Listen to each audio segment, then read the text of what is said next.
नमस्कार दोस्तों, मैं अखिलेश विश्वकर्मा आप लोगों का स्वागत करता हूं आपके अपने YouTube चैनल हिंदी अनमोल ऑनलाइन पर।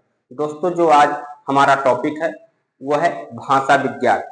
भाषा विज्ञान के अंतर्गत हम भाषा की उत्पत्ति, विकास और उसके विकास क्रम को देखते हुए आगे बढ़ेंगे। थोड़ा सा भाषा के इतिहास को भी देखेंगे कि भाषा का जो हमारी भाषा है उसका इतिहास क्या रहा है और इसको हिंदी नाम कैसे मिला है। ये सारी चीजें देखते हुए आगे बढ़ेंगे। तो आइए शुरू करते हैं आज की क्लास और देखते हैं भाषा विज्ञान। तो सबसे पहले हेडिंग डाल लीजिए भाषा विज्ञान। ये क्लास आप लोगों के लिए बहुत ही महत्वपूर्ण है। यहाँ से हर साल परीक्षा में 1-2 क्वेश्चन आते ही आते हैं। तो आप लोग सबसे पहले हेडिंग डालिए भाषा विज्ञान।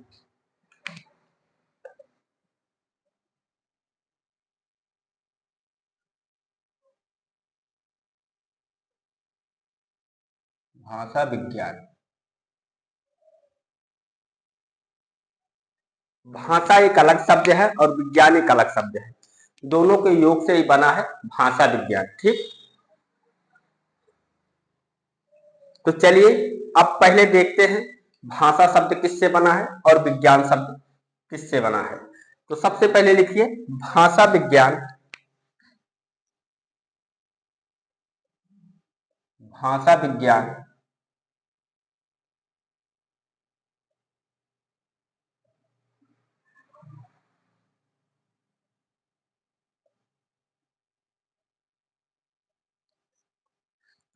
भाषा के अध्ययन की वह शाखा है।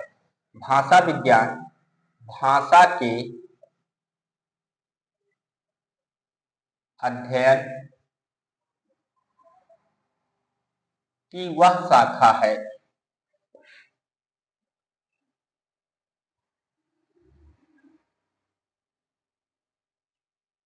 वह शाखा है जिसमें भाषा की उत्पत्ति, जिसमें भाषा की उत्पत्ति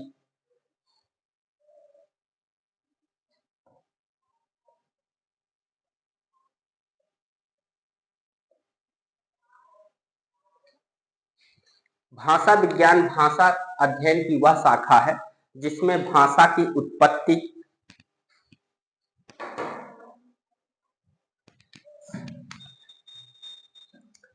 स्वरूप, विकास,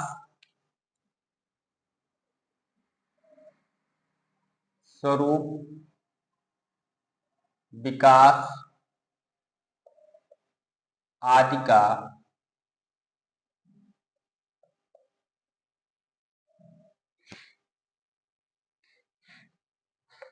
का वैज्ञानिक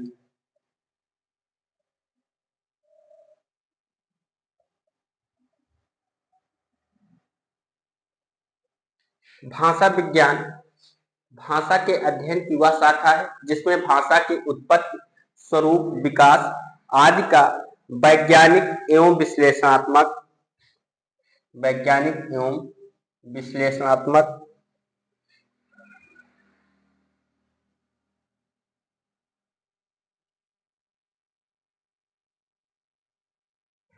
अध्ययन किया जाता है। अध्ययन किया जाता है।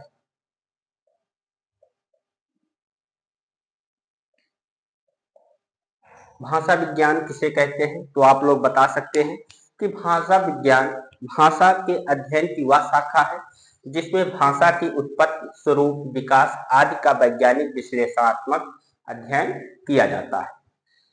आगे लिखिए इसे भाषा शास्त्र,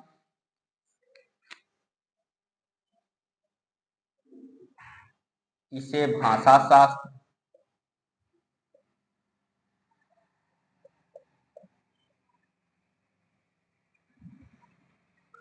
भाषा तत्व,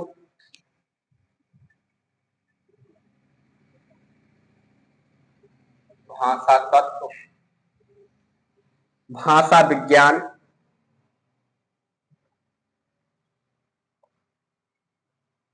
भाषा विज्ञान,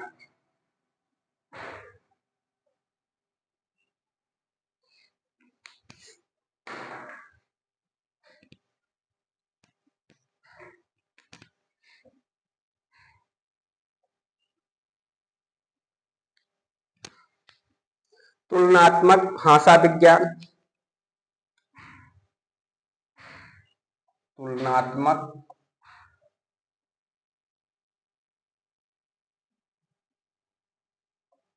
भाषा विज्ञान,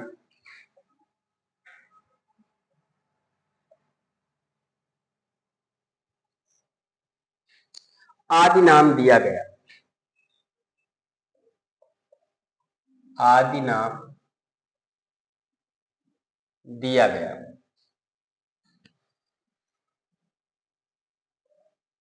दिया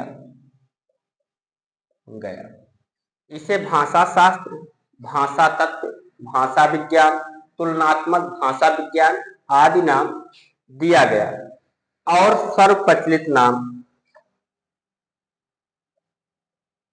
और सर्व प्रचलित नाम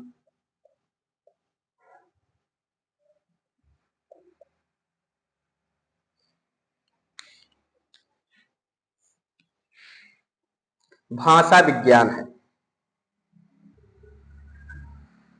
भाषा विज्ञान है। यदि पूछ ले भाषा विज्ञान, भाषा विज्ञान का और नाम है भाषा शास्त्र, भाषा तत्व, भाषा विज्ञान, तुलनात्मक भाषा विज्ञान, तो ये नाम इसके हैं भाषा विज्ञान। ये नाम इनको दिया गया था, लेकिन सर्व प्रचलित जो सबसे ज्यादा प्रचलित हुआ वो कौन सा था? भाषा विज्ञान। यहाँ तक आप लोगों को क्लियर हो गया होगा कि भाषा विज्ञान के बारे में अगर हम लोग बात करें तो सबसे पहले ये जानना होता है कि भाषा विज्ञान किसे कहते हैं। तो भाषा विज्ञान किसे कहते हैं? भाषा के अध्ययन की वह शाखा जिसमें भाषा की उत्पत्ति, स्वरूप, विकास आदि का वैज्ञानिक विश्लेषणात्मक अध्ययन किया जाता है, उसे क्या कहते हैं?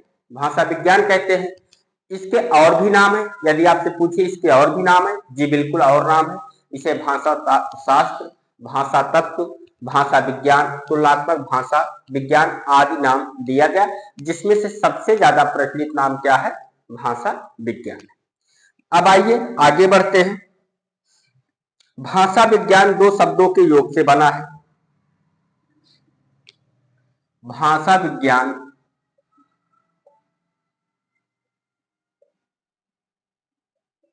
दो शब्दों के योग से बना है और वो आपको दिखाई ही पड़ रहा है कि भाषा और विज्ञान दो शब्दों के योग से मिलकर बना है। तो लिख लीजिए भाषा विज्ञान दो शब्दों के योग से बना है।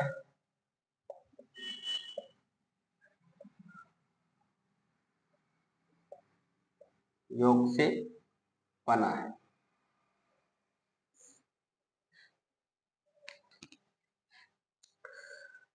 भाषा प्लस विज्ञान, भाषा प्लस विज्ञान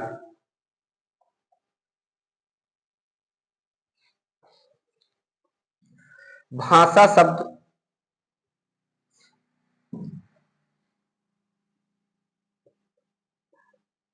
भाषा शब्द संस्कृत के,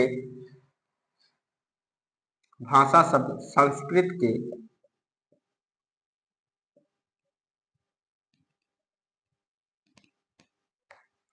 भास धातु से बना है। भास धातु से बना है।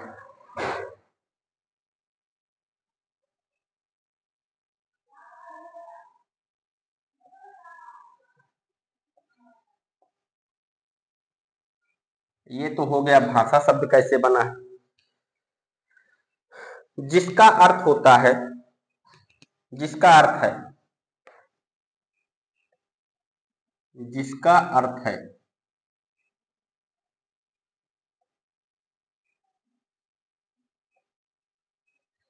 व्यक्त वाक, व्यक्त वाक, जिसका अर्थ क्या है? व्यक्तवाद।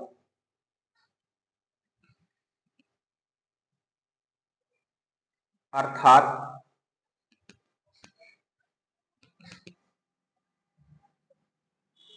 थोड़ा सा और सरल शब्दों में कर दे रहे हैं, अर्थात बोलचाल की भाषा, अर्थात बोलचाल की भाषा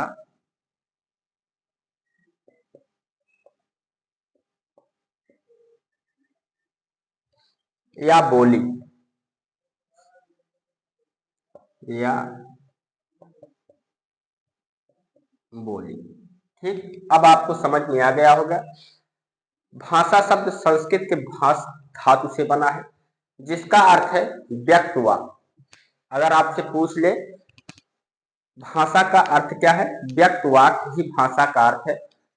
आप ये भी कह सकते हैं कि बोलचाल की भाषा, बोलचाल की भाषा या बोली को हम क्या कहते हैं? भाषा कहते हैं।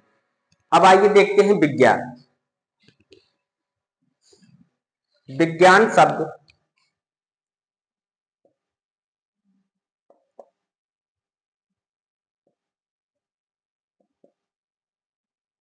विज्ञान शब्द बी उपसर्ग, बी उपसर्ग ज्ञा धातु, ज्ञा धातु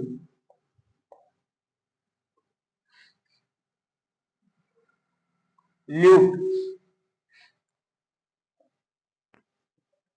ल्यूट ब्रैकेट में अन, इसके अंत में अन आ जाता है। ठीक, अन प्रत्यय से बना है,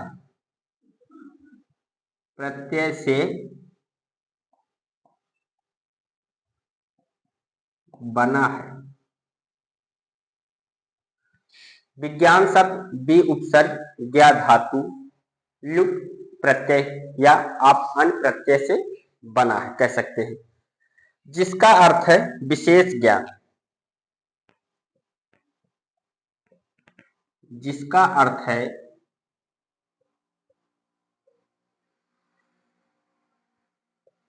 विशेष ज्ञान, जिसका अर्थ क्या है? विशेष ज्ञान। इतना आप लोग पहले लिख लीजिए, उसके बाद फिर एक दो परिभाषा देख लें, जिससे आपको भाषा विज्ञान की समझ अच्छे से हो जाए। इतने से ही आपको अच्छे से समझ हो गया होगा कि भाषा विज्ञान किसे कहते हैं। सबसे पहले हमें यह जानना जरूरी है कि भाषा विज्ञान कहते किसे हैं। तो भाषा विज्ञान किसे कहते हैं? भाषा विज्ञान भाषा के अध्ययन की वह शाखा है जिसमें भाषा की उत्पत्ति, स्वरूप, विकास आदि का वैज्ञानिक विश्लेषणात्मक अध्ययन किया जाता है। उसे क्या कहते हैं? भाषा विज्ञान कहते हैं। क्या इसके और भी नाम है? जी बिल्कुल और नाम है। इसे भाषा शास्त्र, भाषा तत्व, भाषा विज्ञान, तुलनात्मक भाषा विज्ञान आदि नाम दिया गया है, जिसमें से सबसे प्रचलित नाम क्या है? भाषा विज्ञान है और सर्व प्रचलित नाम भाषा विज्ञान। अब दो भाषा विज्ञान दो शब्दों के योग से बना गया है, तो हमने इसको भी लिखा। भाषा विज्ञान दो शब्दों के योग से बना है, भाषा प्लस विज्ञान। भाषा शब्द संस्कृत के भाष धातु से बना है, जिसका अर्थ है वक्त, व्यक्त, वाक अर्थात बोलचाल की भाषा या बोली। भाषा विज्ञान बी उपसर्ग में भाषा तो आप लोगों ने देख लिया। अब बात आती है विज्ञान शब्द। विज्ञान शब्द कैसे बना है? विज्ञान शब्द में बे उपसर्ग है, ज्ञा धातु है और लुट या आप अन प्रत्यय कह सकते हैं, अन प्रत्यय से बना है, जिसका अर्थ है विशेष ज्ञान।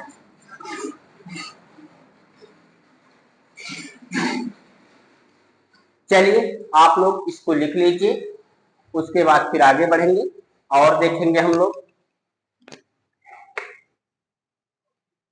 यदि रोशनी कम थी तो हमने रोशनी बढ़ा दी है ताकि आप लोगों को देखने में कोई दिक्कत ना हो। एक बार फिर से पेज को रिपीट करेंगे, आप लोगों को अच्छे से समझ में आना चाहिए, क्योंकि यहां से हर साल एक दो क्वेश्चन जरूर देखने को मिलता है। ये लाइन आपको समझने के लिए है। ठीक, आप पहले समझ लीजिए भाषा विज्ञान किसे कहा जाता है। यदि आपसे कोई पूछ ले कि भाषा विज्ञान किसे कहते हैं तो आप आसानी से बता सको कि भाषा के अध्ययन की वह शाखा जिसमें भाषा की उत्पत्ति, स्वरूप, विकास आदि का वैज्ञानिक विश्लेषणात्मक अध्ययन किया जाता है, उसे क्या कहा जाता है? भाषा विज्ञान कहा जाता है। भाषा विज्ञान के और नाम, इसे भाषा शास्त्र, भाषा तत्व, भाषा विज्ञान, तुलनात्मक भाषा विज्ञान आदि नाम दिया गया है, जिसमें से सर्वप्रचलित नाम भाषा विज्ञान है।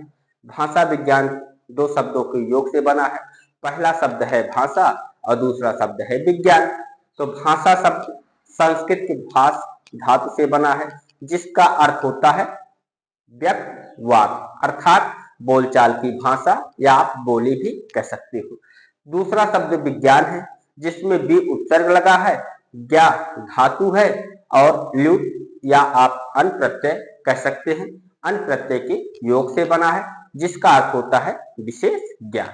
इतना आप पहले नोट डाउन कर लीजिए, उसके बाद हम बढ़ते हैं आगे की तरफ। यहां तक तो आपको एकदम अच्छे से समझ में आ गया होगा। चलिए अब एक और परिभाषा देख लेते हैं इसकी, जिससे समझने में आसानी हो और वो परिभाषा हमारे काम की भी रहेगी।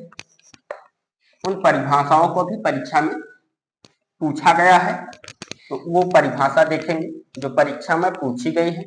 बहुत लंबा चौड़ा व्याख्यान नहीं करेंगे हम इस पर, क्योंकि एलटी का जो पेपर दे रहे हैं बच्चे, उनके पास इतना ही समय है कि केवल मेन पॉइंट को ही समेट ले।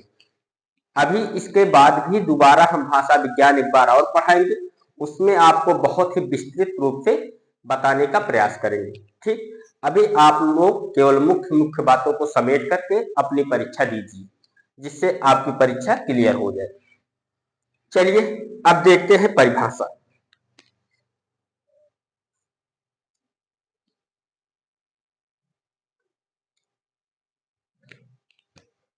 भाषा व शब्दमय माध्यम, परिभाषा लिख लीजिए। भाषा वह शब्दमय माध्यम है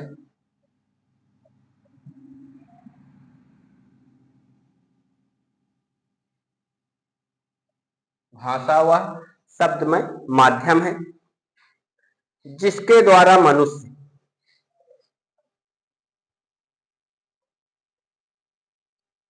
जिसके द्वारा मनुष्य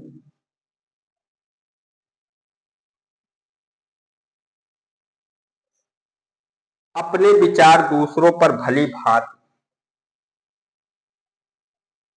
अपने विचार दूसरों पर भली भांति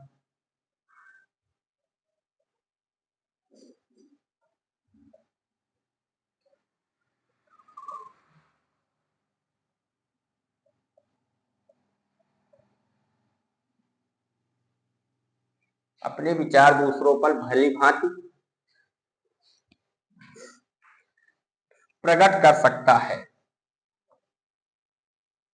प्रकट कर सकता है।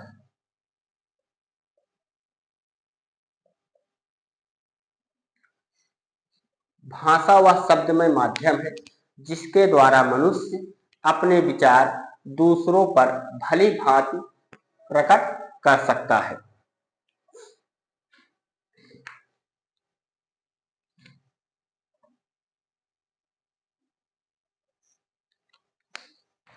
और दूसरों के विचार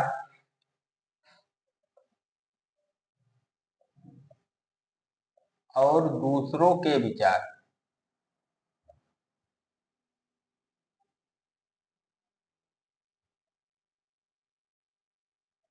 सुस्पष्ट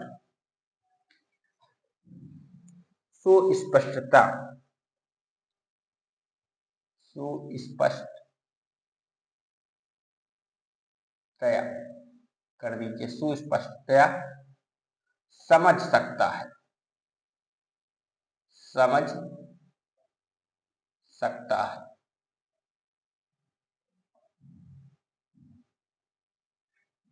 भाषा वह शब्दमय माध्यम है जिसके द्वारा मनुष्य अपने विचार दूसरों पर भली भांति प्रकट कर सकता है और दूसरों के विचार सुस्पष्टतया समझ सकता है। ये किसका कथन है? ये कथन परीक्षा में पूछा भी गया है, अब पूछे जाने की संभावना है। इसके माध्यम से आप लोगों को समझ में आ गया होगा भाषा किसे कहते हैं, और कथन भी बहुत ही महत्वपूर्ण है। और ये कथन है कामता प्रसाद गुरु का। किसका कथन है? कामता प्रसाद गुरु। कामता प्रसाद गुरु।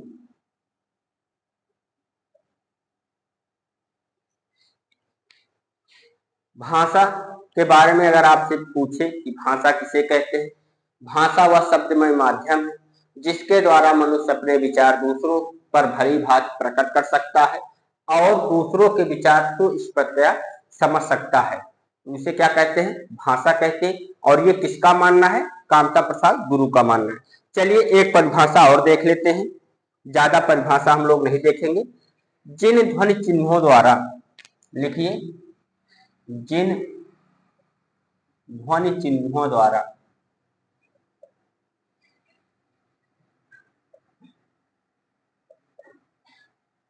चिन्हों द्वारा मनुष्य परस्पर विचार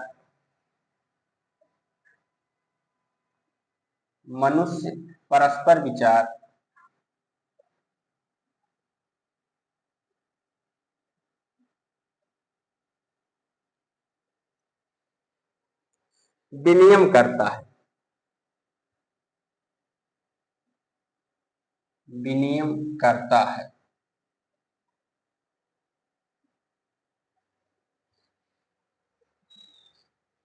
विनिमय का मतलब आदान प्रदान, ठीक। मनुष्य परस्पर विचार विनिमय करता है। जिन ध्वनि चिन्हों द्वारा मनुष्य परस्पर विचार विनिमय करता है, मतलब अपने विचारों का आदान प्रदान करता है, वो क्या कहलाता है? भाषा कहलाता है। तो ये कथन है, और इसको और आगे लिख लीजिए आप। जिन ध्वनि चिन्हों द्वारा मनुष्य परस्पर विचार विनिमय करता है,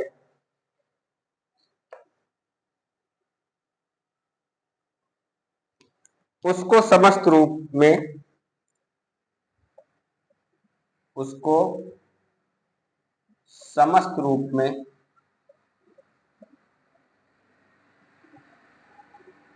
उसको समस्त रूप में भाषा कहते हैं। भाषा कहते हैं।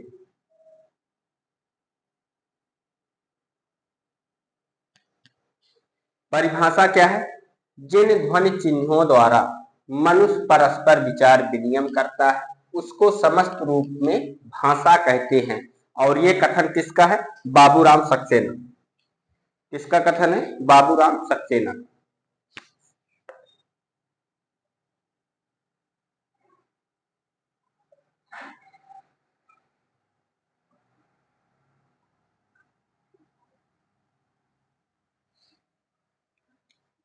चलिए ये दो परिभाषा आपके लिए बहुत है। अगर परिभाषा से क्वेश्चन आएगा तो यही से आप लोगों का काम हो जाएगा, इसी से आप लोगों का फंस जाएगा, ठीक। यही दो परिभाषाएं ज्यादातर पूछी गई हैं और ज्यादातर पूछी भी जाएंगी।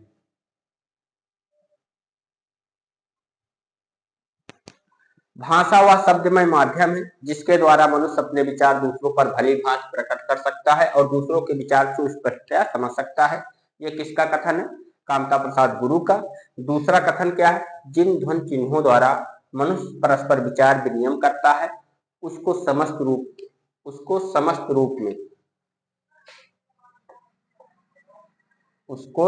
रूप में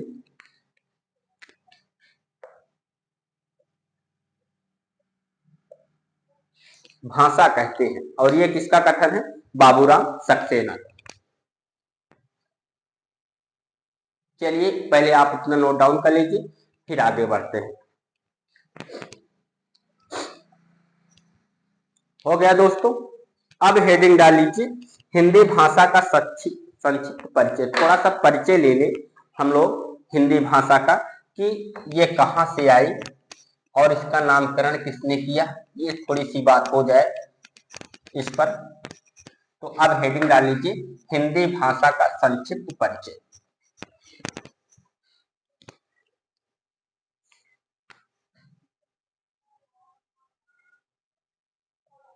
हिंदी भाषा,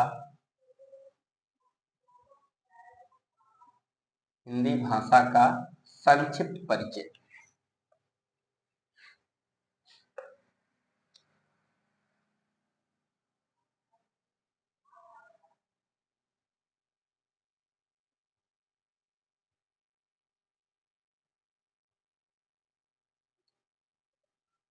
चलिए इसको भी थोड़ा देख लेते हैं, इसके इतिहास को थोड़ा सा समझ लेते हैं।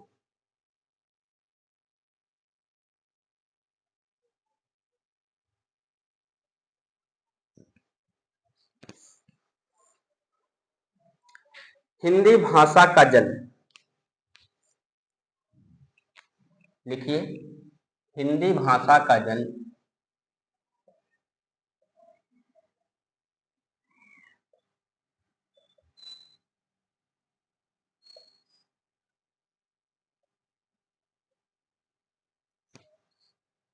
उत्तर भारत में हुआ।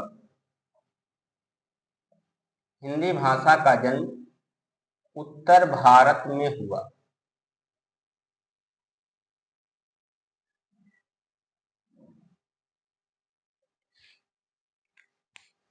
और उसका नामकरण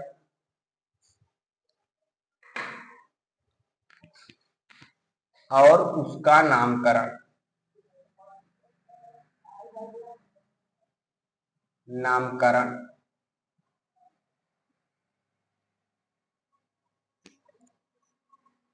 ईरानियों द्वारा होता है।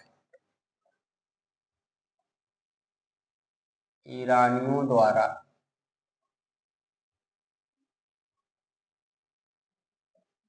होता है, होता है।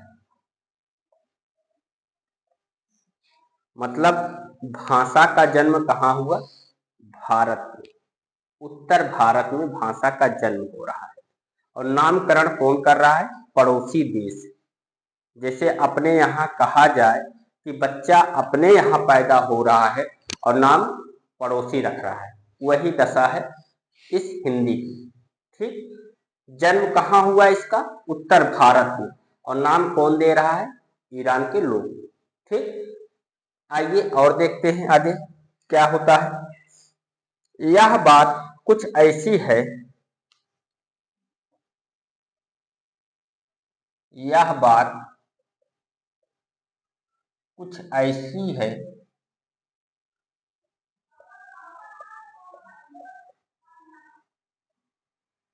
यह बात कुछ ऐसी है, बच्चा हमारे घर जन्मे, बच्चा हमारे घर जन्मे।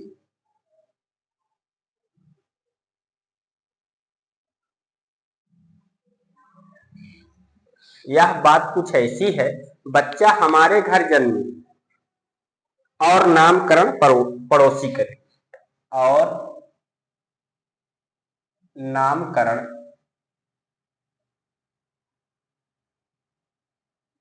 पड़ोसी करे।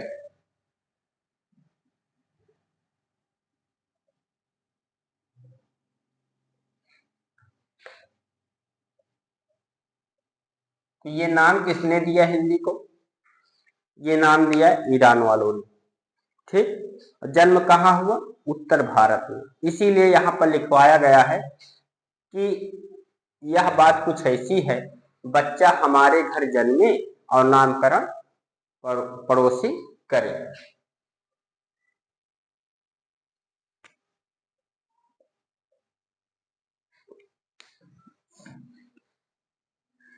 हिंदी का संबंध, चलिए थोड़ा सा इतिहास और देख लेते हैं। हिंदी का संबंध, हिंदी का संबंध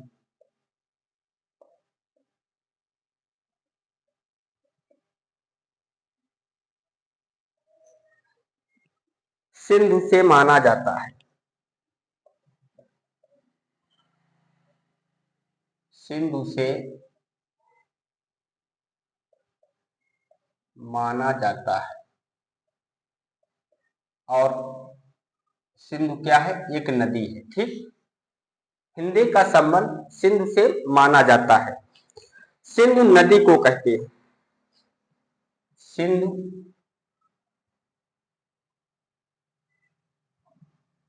नदी को कहते हैं।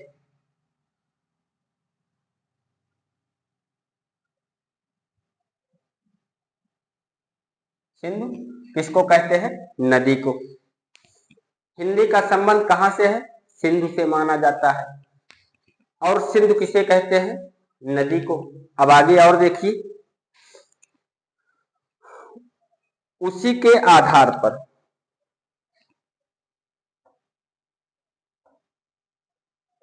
उसी के आधार पर, किसके? सिंधु नदी के आधार पर, उसी के आधार पर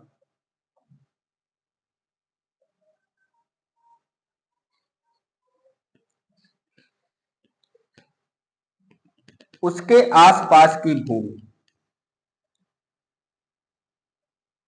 उसके आसपास की भूमि,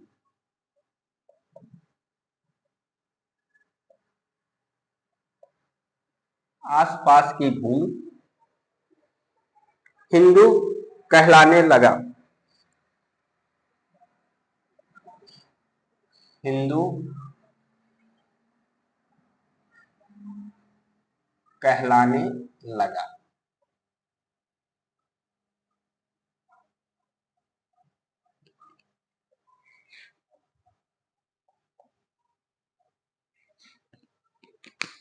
हिंदी का संबंध सिंधु से माना जाता है। सिंधु नदी को कहते हैं। उसी के आधार पर उसके आसपास की भूमि हिंदू कहलाने लगा। चलो एक छोटे से मानचित्र के माध्यम से हम लोग समझ लेते हैं। ठीक, बहुत अच्छा तो हमें नहीं बनाना आता, लेकिन आपके काम भरे का भारत का मानचित्र हम बना देंगे। ठीक, दिखाई दे रहा है? नहीं दिखाई दे रहा है ढंग से, थोड़ा सा और छोटा बनाना पड़ेगा ताकि आप लोगों को दिखाई दे और अच्छे से समझ सके।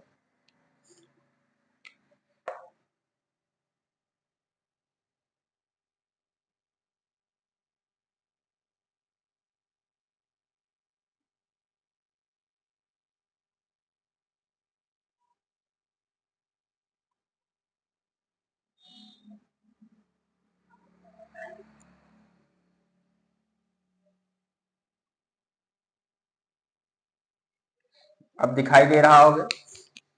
ये जो भाग है आपका, ये उत्तर भारत का जो भाग है, ये क्या है? ये है सिंध। यहाँ पे सिंध नदी। ठीक, तो यहाँ पर जो रहने वाले व्यक्ति थे वो क्या कहलाते थे? सिंधु नदी के पास रहने वाले व्यक्ति को सिंधु नदी के पास रहने वाला व्यक्ति कहा जाता था। लेकिन जब यहाँ पर ईरानी आए, भारत के इस भाग में जब ईरानी आए, तो वो सा नहीं बोल पाते थे। क्या नहीं बोल पाते थे? सा नहीं बोल पाते थे। और सा के बजाय वो क्या बोलते थे? हा बोलते थे। सा के बजाय क्या बोलते थे? हा बोलते थे।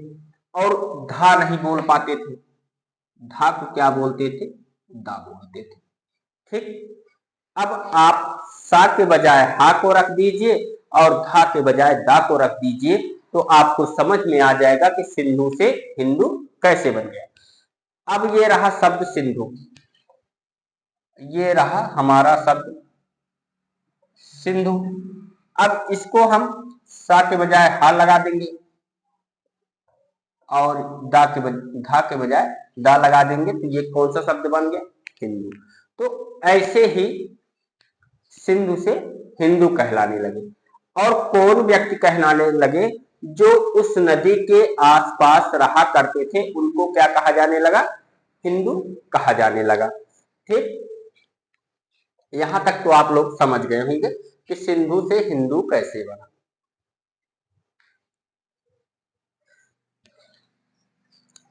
चलिए आगे लिखिए। और धीरे धीरे भारत के अधिकांश भागों से परिचित होता गया। और धीरे धीरे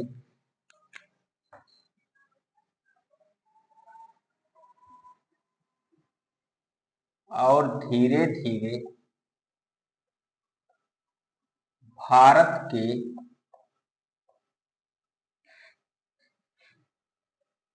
अधिकांश भागों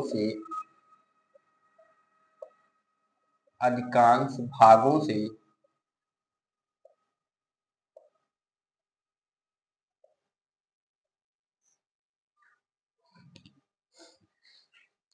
परिचित होता गया।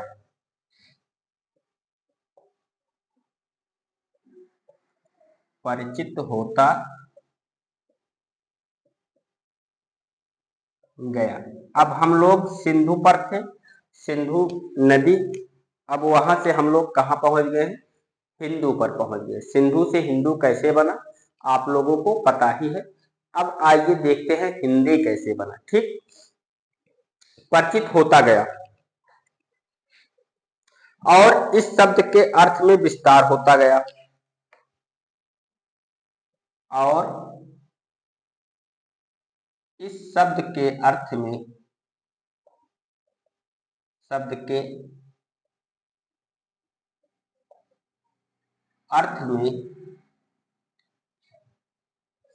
विस्तार होता गया। विस्तार होता गया।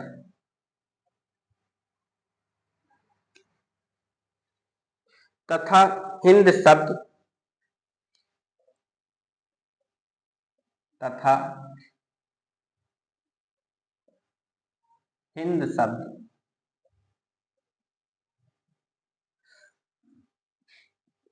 पूरे भारत का वाचक बन गया। पूरे भारत का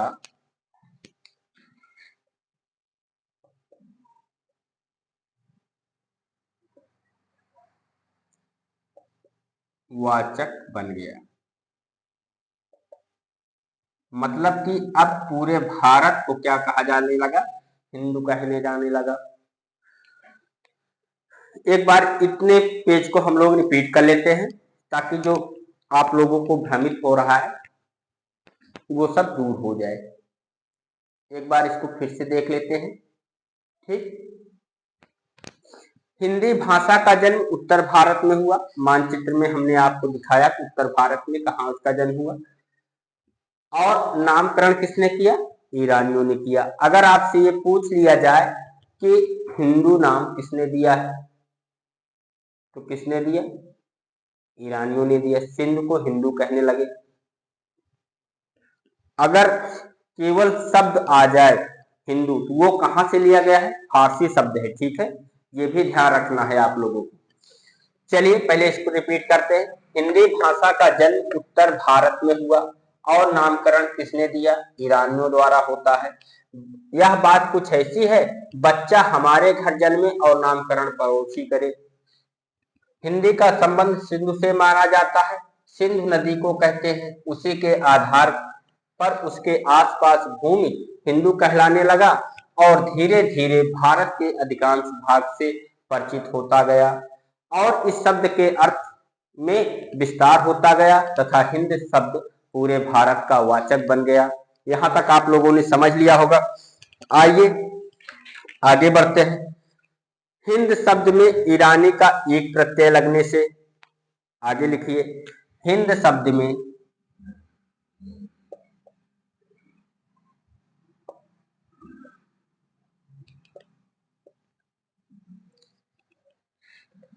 ईरानी का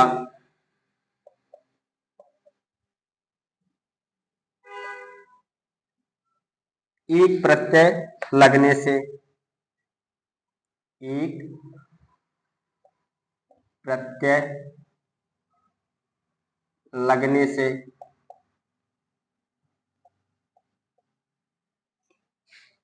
हिंदेक बना। क्या बना? हिंदी।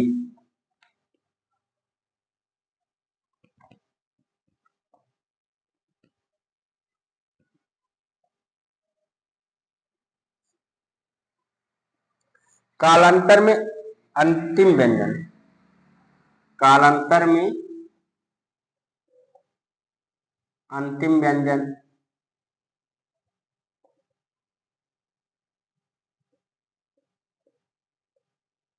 अंतिम व्यंजन कौन सा था? का।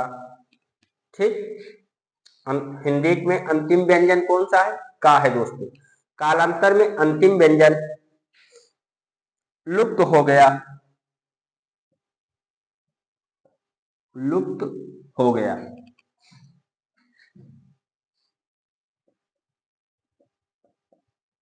कालांतर में अंतिम व्यंजन लुप्त हो गया।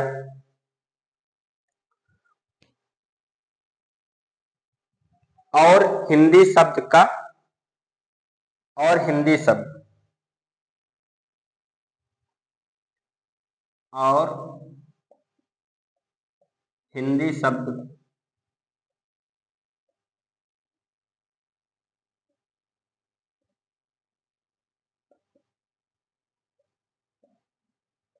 हिंदी शब्द हिंद का विश्लेषण के रूप में प्रचलित हुआ। हिंद का विश्लेषण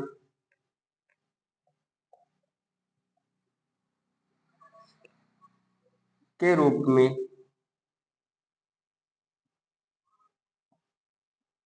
प्रचलित हुआ, प्रचलित हुआ। तो लीजिए, आप कहां तक पहुंच गए? हिंदी तक पहुंच गए। ठीक,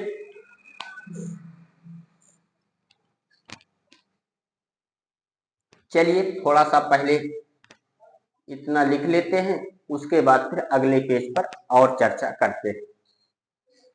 हिंदी भाषा का जन्म उत्तर भारत में हुआ। आपकी हेडिंग क्या है? हिंदी भाषा का संक्षिप्त परिचय। थोड़ा सा परिचय देख रहे हैं हम हिंदी भाषा का। हिंदी भाषा का जन्म उत्तर भारत में हुआ और नामकरण ईरानियों द्वारा होता है। यह बात कुछ ऐसी है, बच्चा हमारे घर जन्मे और नामकरण पड़ोसी करे। हिंदी का संबंध सिंध से माना जाता है। सिंधु नदी को कहते हैं। उसी के आधार पर उसके आसपास भूमि पर रहने वाले हिंदू कहलाने लगे और धीरे धीरे भारत के अधिकांश भागों से परिचित होता गया और इस शब्द के अर्थ में विस्तार हो गया तथा हिंद शब्द पूरे भारत का वाचक बन गया। हिंद शब्द में ईरानी का एक प्रत्यय लगने से हिंदी शब्द बना। कालांतर में अंतिम व्यंजन, कालांतर में यहां में लगा लीजिएगा, शब्द थोड़ा सा सही हो जाएगा। कालांतर में अंतिम व्यंजन लुप्त हो गया और हिंदी शब्द हिंद का विश्लेषण रूप में प्रचलित हुआ। चलिए पहले इतना आप लोग लिख लीजिए, फिर आगे बढ़ते हैं।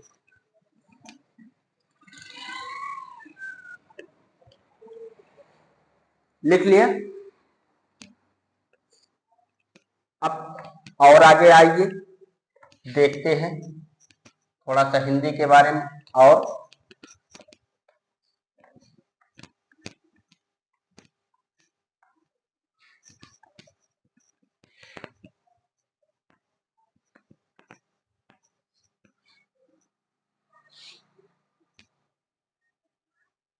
अब यहाँ की बोलचाल भाषा जो थी, ठीक, उसको समझने के लिए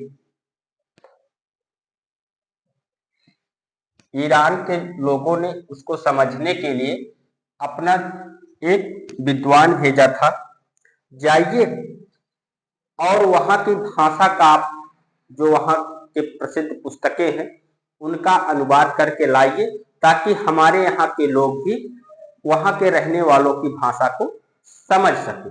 तो आइए देखते हैं। ईरान के प्रसिद्ध बादशाह,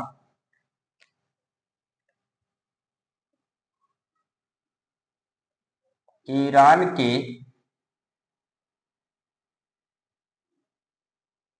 प्रसिद्ध बादशाह,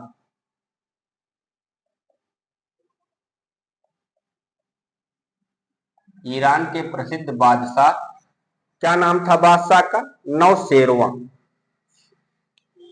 चलो हम इनको नीली पेन से लिख लेते हैं, नौशेरवां।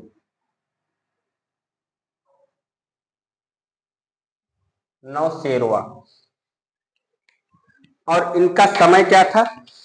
अगर समय की बात करें तो समय था 531 ईस्वी से 569 ईस्वी।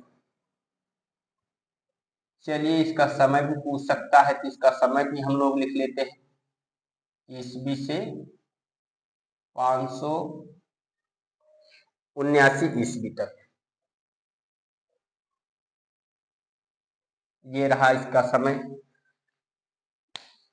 आपसे पूछ सकता है नौशेरवा का समय कब से कब था? तो नौशेरवा का समय कब से कब है? 531 ईस्वी से 579 ईस्वी तक।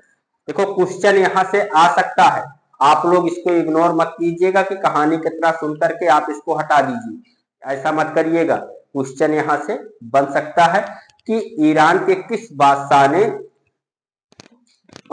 हकीम बजरोवा को भेजा था? ईरान के किस बादशाह ने? नौशेरवा ने भेजा था। हकीम बजरोवा एक विद्वान था, उसको किसने भेजा था? नौशेरवा ने। और नौशेरवा का समय क्या है? 531 ईस्वी से 579 ईस्वी। आइए कहानी को और आगे बढ़ाते हैं।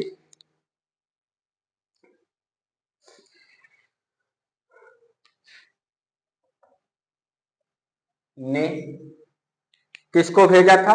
हकीम बजरोया। हकीम बजरोया को भेजा था। तो यहां लिख लेते हैं, चलो यहां लिखते हैं हकीम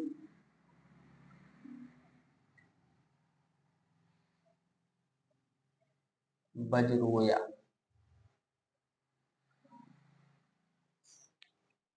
नामक विद्वान को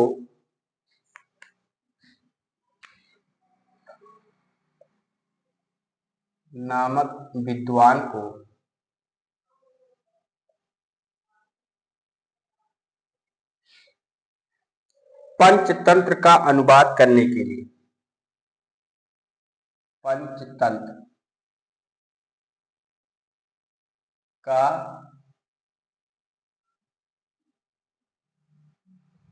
अनुवाद करने के लिए। पंचतंत्र किसकी रचना है? ये तो सबको पता है कि ये विष्णुगुप्त की रचना है। ठीक, पंचतंत्र का अनुवाद करने के लिए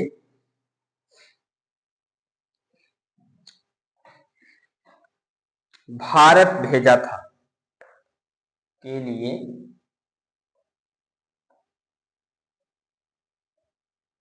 भारत भेजा था।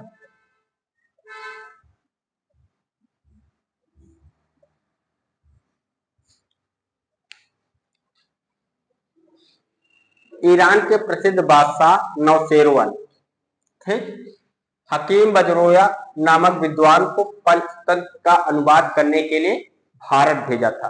क्या वो अनुवाद कर पाया था? जी बिल्कुल अनुवाद कर लिया था। और किस नाम से किया था? आइए वो भी देखते हैं। भेजा था जो जबाने हिंदी, जो जबाने हिंदी हिंदी के नाम, जबाने हिंदी के नाम से अनुवाद किया।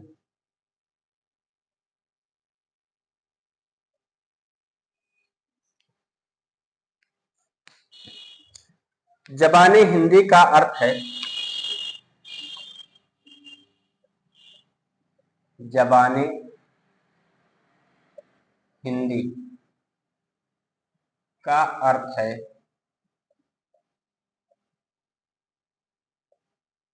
जबाने हिंदी का अर्थ है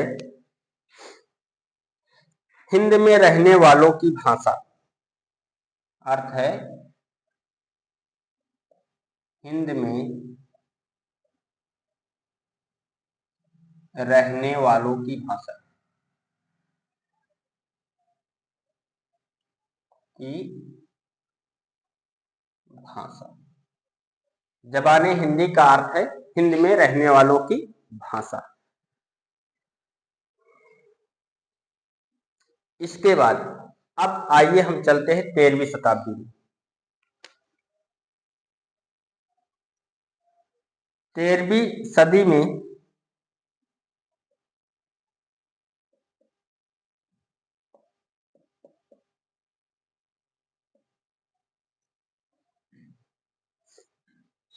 भारत के प्रसिद्ध कवि, भारत के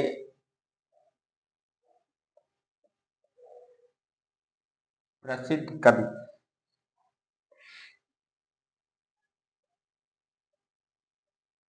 कवि औफी, क्या नाम था? औफी।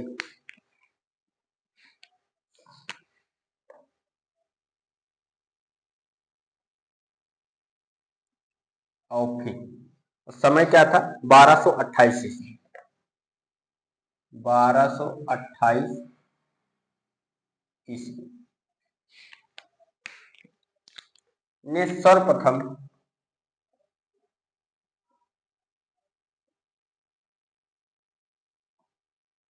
औफी ने सर्वप्रथम हिंदवी शब्द का प्रयोग किया। हिंदवी शब्द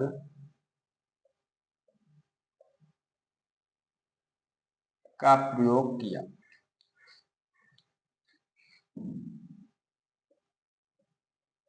का प्रयोग किया।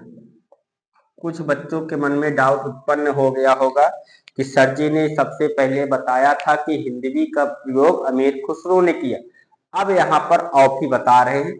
तो जी बिल्कुल, अगर आप दोनों ऑप्शन में रहे तो किसको करिएगा? सबसे पहले औफी को करिएगा। अगर औफी ऑप्शन में नहीं रहते हैं तो किसको करना है? अमीर खुसरो को करना है। तो एक लाइन और बढ़ाकर लिख लेते हैं उसको भी, अमीर खुसरो को। अमीर खुसरो में किसने किस रचना में किया था? खालिद बारी में किया था। तो चलिए लिख लेते हैं। उसके बाद अमीर खुसरो ने उसके बाद अमीर खुसरो ने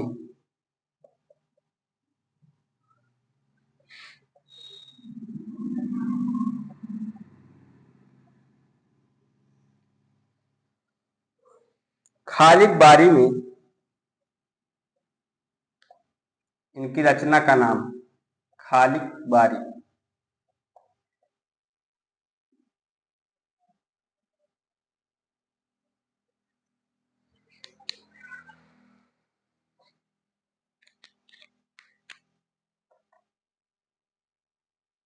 अमीर खुसरो ने खालिद बारी में हिंदी और हिंदवी दोनों शब्द का प्रयोग किया।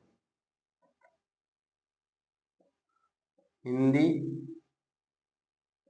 और हिंदवी, हिंदी और हिंदवी दोनों शब्द का प्रयोग किया।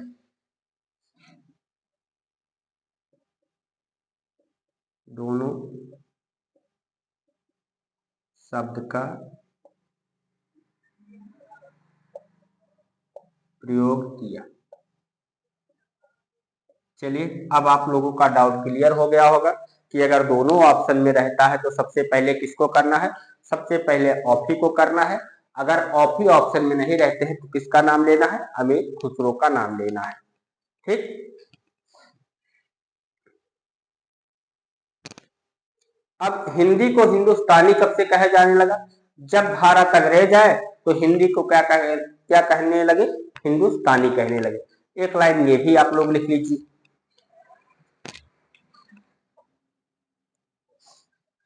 भारत में जब अंग्रेज आए तो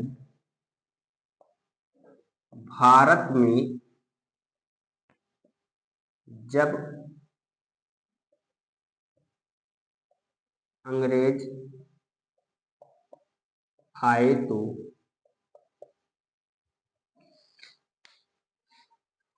हिंदी को हिंदुस्तानी की संज्ञा दी। तो हिंदी को हिंदुस्तानी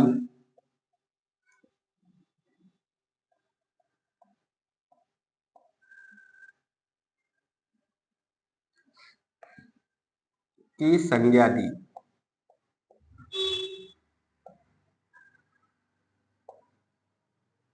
चलिए, ये 3 पॉइंट आप लोग पहले नोट कर लीजिए। उसके बाद हम लोग देखेंगे हिंदी भाषा की विशेषताएं, जहां से हर बार क्वेश्चन आता ही आता है। आइए पहले इस पेज को रिपीट कर लेते हैं। ईरानियों के प्रसिद्ध बादशाह या ईरान के प्रसिद्ध बादशाह नौशेरवा 531 ईस्वी से 579 ईस्वी इनका समय रहा है। नौशेरवा ने हकीम बजरोया नामक विद्वान को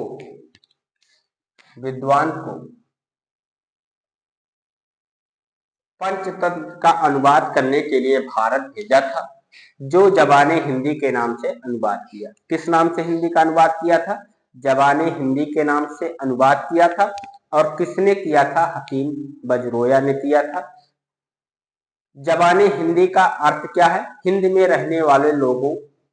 रहने वालों की भाषा। ठीक। फिर 13वीं सदी में भारत के प्रसिद्ध कवि औफी 1228 ईस्वी में सर्वप्रथम हिंदवी शब्द का प्रयोग किया। उसके बाद अमीर खुसरो ने खालिद बारी में हिंदी और हिंदवी दोनों शब्द का प्रयोग किया। भारत में जब अंग्रेज आए तो हिंदी को हिंदुस्तानी की संज्ञा दी। और यहाँ पर एक पॉइंट आप लोग और लिख लीजिए। क्या आप लोग लिख लीजिए? हिंदी, हिंदू, हिंदुस्तान। हिंदी, हिंदू, हिंदुस्तान।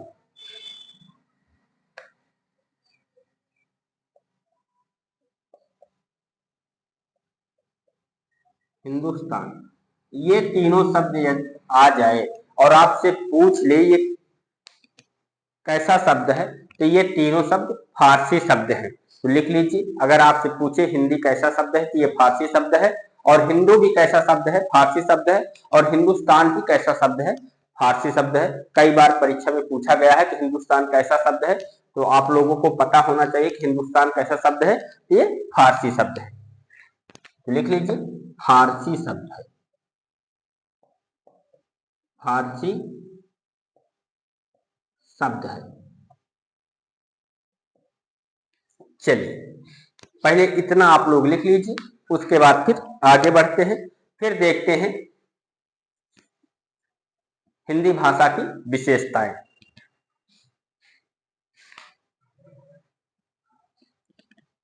लिख लिया दोस्तों?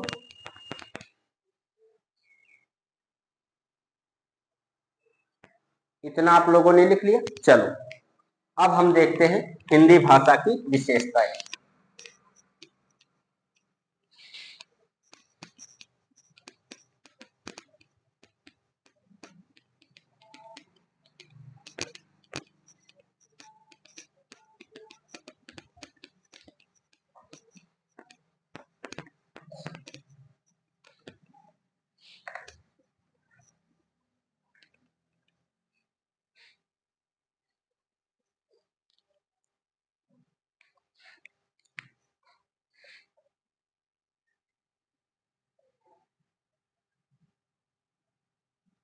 हिंदी भाषा की विशेषताएं।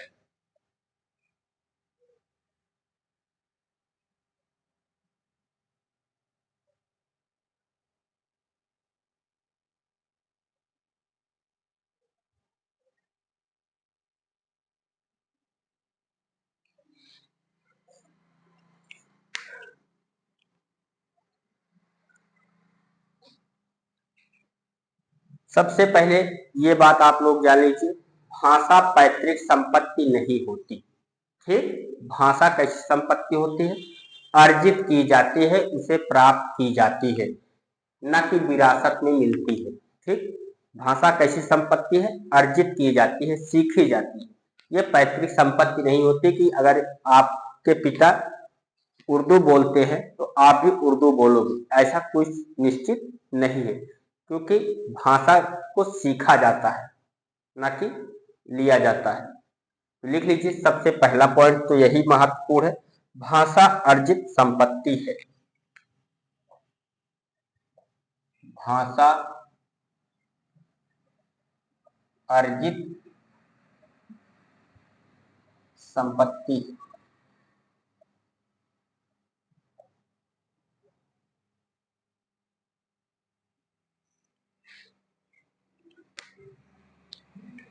भाषा पैतृक संपत्ति नहीं है, ये भी आप लिख लीजिए।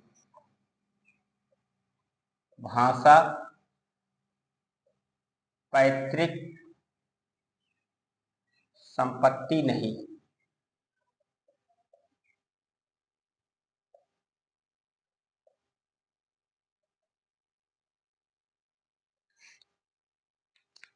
भाषा का अर्जन अनुकरण द्वारा होता है। तीसरी विशेषता, भाषा का अर्जन अनुकरण द्वारा होता है। अनुकरण द्वारा होता है।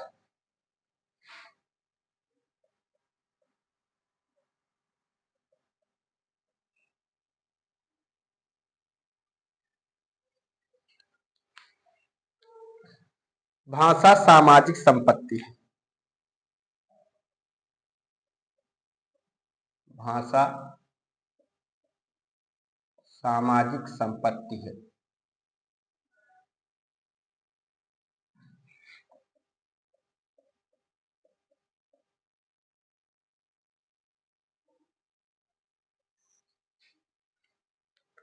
भाषा सतत प्रवाहमान। भाषा सतत प्रवाहमान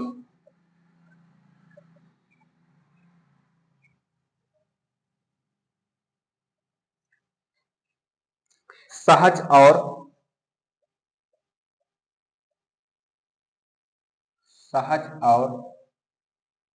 नैसर्गिक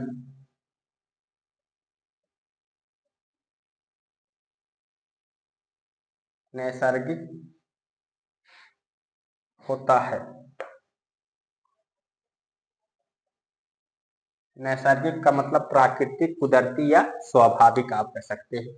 भाषा सतत प्रवाहमान, सहज और नैसर्गिक होता है।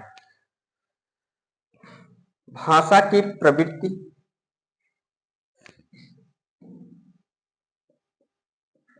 भाषा की प्रवृत्ति।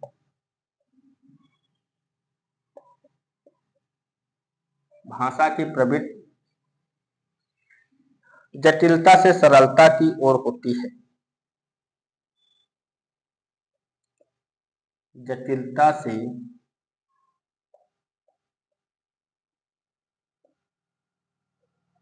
सरलता की ओर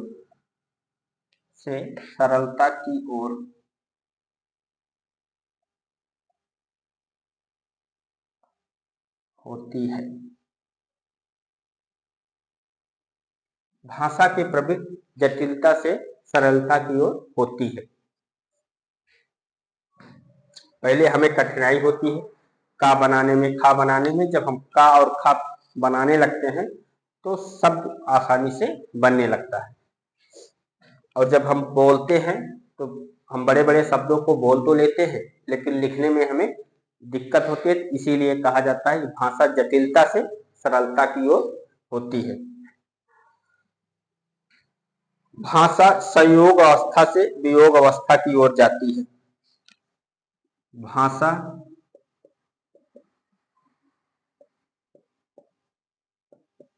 संयोग अवस्था से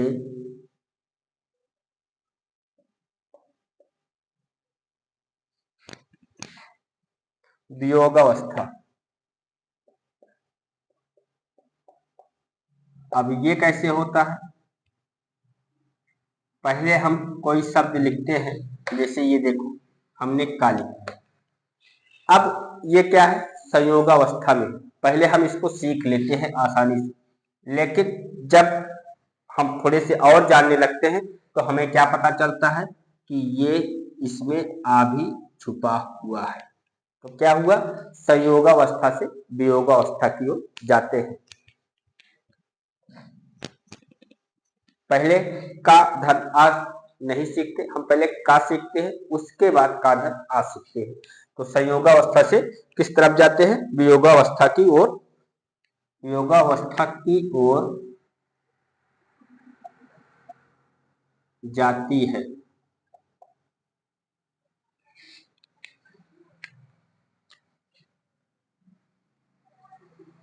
क्या भाषा परिवर्तनशील है? जी बिल्कुल परिवर्तनशील है।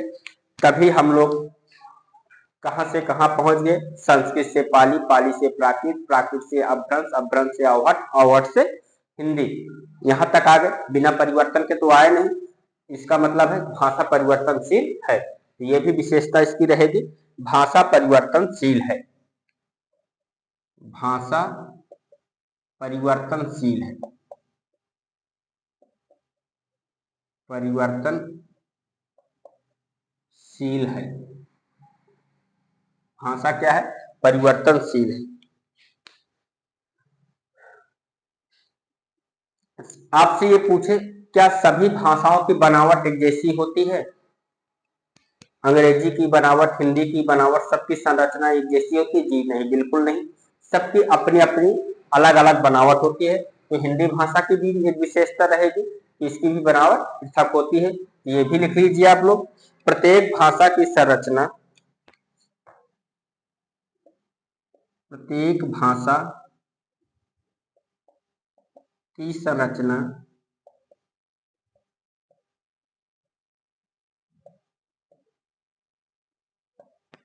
प्रत्येक भाषा की संरचना पृथक होती है, पृथक होती है।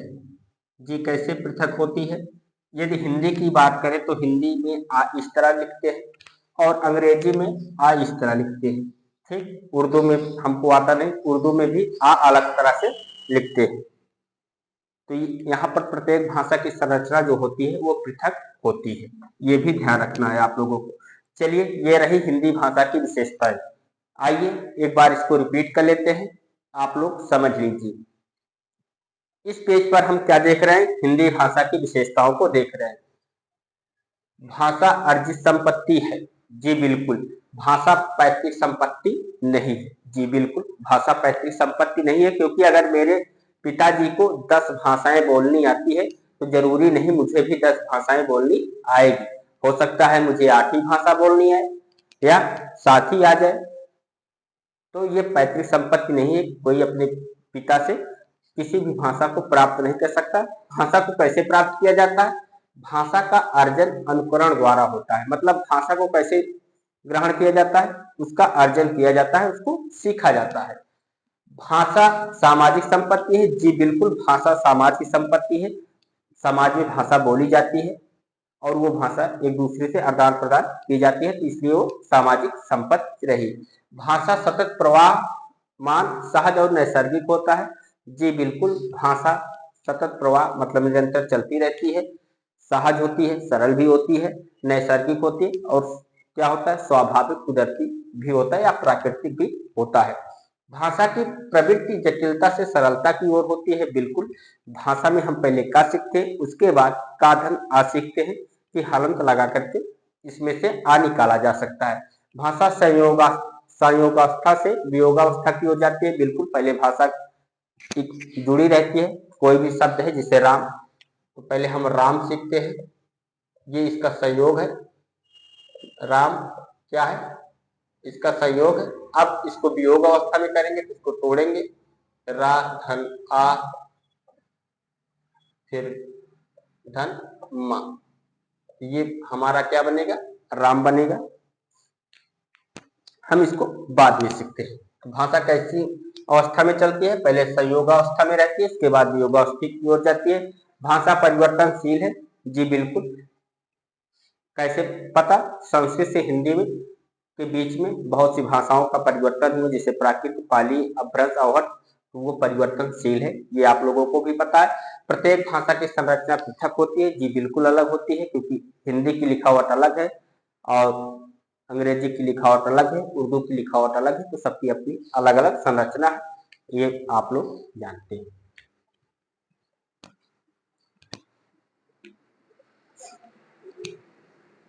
चलिए दोस्तों, ये इतना आप लोग पहले लिख लीजिए। हो गया? चलो अब देखो दोस्तों, अब हम लोगों ने हिंदी का संक्षिप्त परिचय देख लिया, हिंदी भाषा की विशेषता को देख लिया और भाषा विज्ञान के बारे में थोड़ा सा जान लिया। अब हम लोग देखेंगे हिंदी भाषा का उद्गम। जैसे आप लोग कहते हैं कि भारतीय आर्य भाषा, ये भारतीय आर्य भाषा आई कहाँ से, ये सब हमें देखना होगा। तो इसको इस क्लास में नहीं देखेंगे, हम लोग देखेंगे अगली क्लास में। तब तक के लिए नमस्कार दोस्तों, जय हिंद। मिलते हैं अगली क्लास में एक नए टॉपिक के साथ, हिंदी भाषा का उद्गम। जरूर देखिएगा, बहुत ही महत्वपूर्ण क्लास है हिंदी भाषा का उद्गम। हिंदी भाषा के उद्गम के बाद जब उसकी बोलियां भी आएंगी, हम उसको भी आप लोगों को पढ़ाएंगे। चलिए आज की क्लास यहीं समाप्त करते हैं, मिलते हैं अगली क्लास में। तब तक के लिए नमस्कार दोस्तों, जय हिंद।